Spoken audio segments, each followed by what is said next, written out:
This is going to be a very non-comprehensive testing of Imperial Mandate on Seraphine support, because I feel like most of the mythic items kind of suck for Seraphine support. So this game I just tried it out.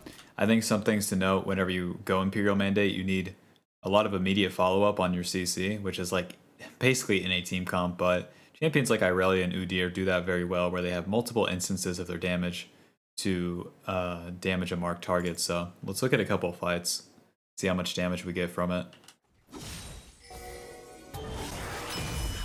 So at the start of this fight, we have 0 damage with the Imperial Mandate.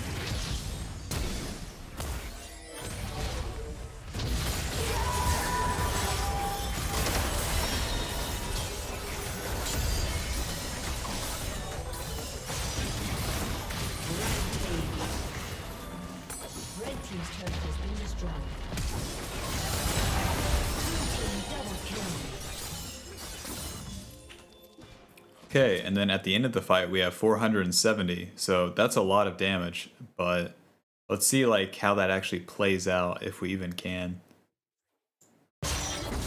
Because even if we're getting a big damage number, if the target was going to die anyways, it might not have mattered. So the first instance is going to be when I land my ulti.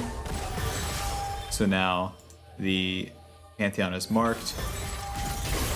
And then it's immediately procced by the Irelia, I'm pretty sure. Because you don't even see the mark on the Pantheon, he's deleted, so very hard to tell.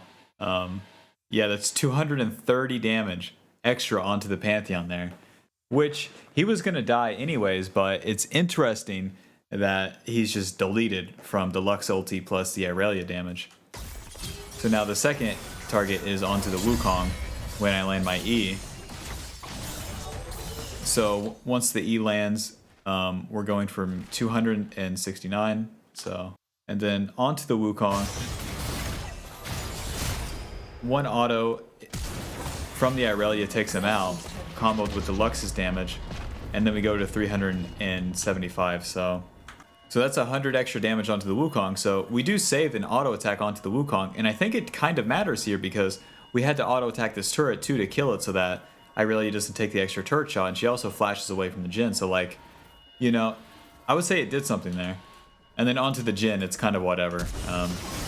This guy's kind of doomed regardless. So the first fight, that's pretty interesting, how much damage we got out of it, and then where it kind of did matter for the Wukong. The Pantheon getting deleted doesn't matter so much, but it can matter if it was a higher impact champion. Pantheon sucks. So if it was any other gore drinker champion that is going to try to get their second rotations of abilities off almost instantly, then yeah, just deleting him off the bat can do a lot. Especially Imperial Mandate could even offset things like gore drinker potentially. So that's interesting. Okay, so now we're engaging onto the Jhin. 589 is the damage on Imperial Mandate so far. And then we ult through the Udyr, mark the Jhin, and of course he's instantly deleted. See you later, man. And then the damage is 706, so that is 117 extra damage onto the Jhin, which doesn't matter here.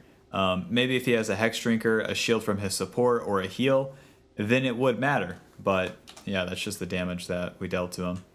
Not highly impactful. Okay, and then this time onto the Wukong. Again, we have 706 damage. Instantly deleted. See you later. And then we go to 830. So we deal about 120 damage with that one. Doesn't matter.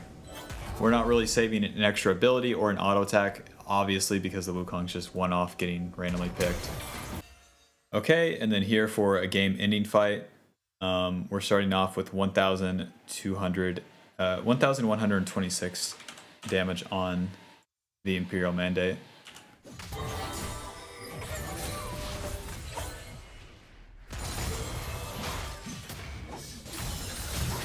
So Irelia goes in somewhat.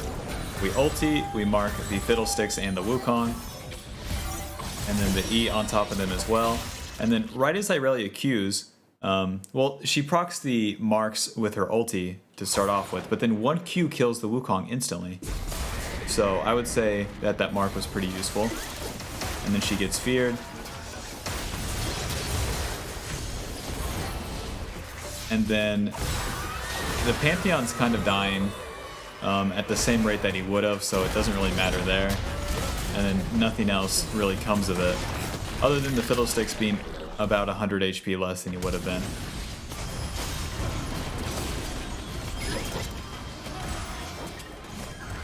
Anyways, so the damage afterwards is 100 or 1,500. So we deal about 400 damage in that fight. But it's really about the things you have to think about is the applicability of the damage that you're dealing with an item like this.